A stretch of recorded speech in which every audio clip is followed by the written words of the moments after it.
Vo Florencii sa nedávno konal svetoznámy medzinárodný veľtrh pánskej módy Pitti Uomo. Vy ste tam boli.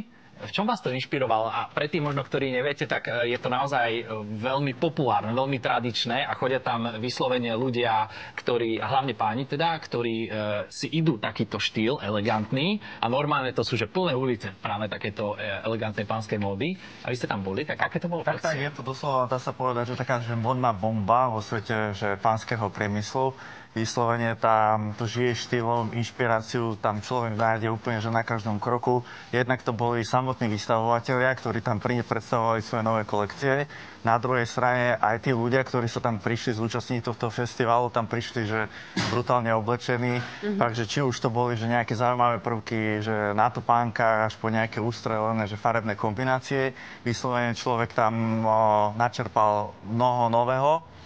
Čo sme si tak my všimli, že chlapi akože tak začali prejavovať viacej tú svoju osobnosť a volili napríklad také, že pastelové farby, čo sú veľmi teraz obľúbené. A čo sa týka takže materiálovo, tak siahali po takých materiáloch, že s prímesou lanu, aby dosiahli takú, že uvoľnený vizuál. A vlastne aj z toho obleku sa už stáva také, že oblečenie na každodenné nosenie.